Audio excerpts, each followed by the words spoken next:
हिंदू धर्मातील पौराणिक कथांमध्ये कल्पवृक्ष हा दिव्य वृक्ष मानला जातो. समुद्र मंथनातून प्रकट झालेल्या 14 रत्नांपैकी कल्पवृक्ष एक असल्याची धार्मिक मान्यता आहे. त्याला इच्छापूर्ती करणारा वृक्ष किंवा कल्पतरू असे देखील म्हणतात. आज अनेक लोक आपल्या घरात किंवा कार्यालयात कल्पवृक्षाची फ्रेम लावतात. आज आपण या व्हिडिओमध्ये बघणार आहोत घरात कल्पवृक्ष फ्रेम लावण्याचे काय फायदे होतात, कोणत्या दिशेला लावावी. त्यामुळे हा व्हिडिओ तुम्ही शेवटपर्यंत नक्की बघा.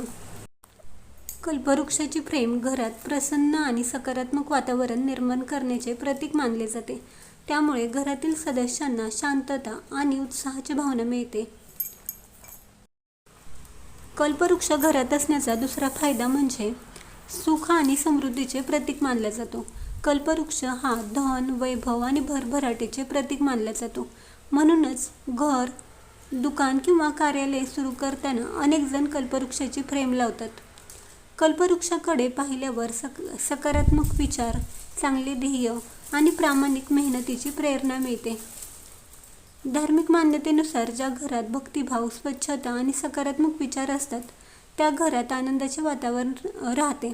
कल्पवृक्षाची फ्रेम या भावनेचे प्रतीक मानले जाते. कल्पवृक्षाची फ्रेम ही पूजा घरात किंवा ध्यान एकाग्र करण्याच्या ठिकाणी लावल्यास ईश्वर शक्ती आणि मनाची एकाग्रता वाढण्यास मदत होते.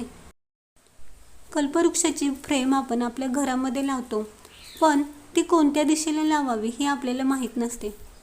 तर वास्तुशास्त्रानुसार कल्पवृक्षाची फ्रेम उत्तर, ईशान्य किंवा पूर्व दिशेला लावणे शुभ मानले जाते. फ्रेम स्वच्छ आणि उंच जागी लावा. तिची नियमित स्वच्छता करा आणि तिच्याजवळ प्रसन्न वातावरण ठेवा. घरात कल्पवृक्षाची फ्रेम लावताना तुटलेली किंवा खराब झालेली फ्रेम वापरू नका. तसेच बाथरूमच्या ठिकाणी किंवा अस्वच्छ ठिकाणी फ्रेम लावू नका. फ्रेम जमिनीवर ठेवू नका. कल्पवृक्षाची फ्रेम ही श्रद्धा, सकारात्मकता आणि समृद्धीचे प्रतीक आहे. तुम्हाला ही माहिती कशी वाटली कमेंट्स करून नक्की सांगा. व्हिडिओ आवडला असेल तर लाईक करा, शेअर करा आणि असेच धार्मिक व्हिडिओ बघण्यासाठी आपल्या नित्यभक्ती या चॅनेलला सबस्क्राईब करायला विसरू नका.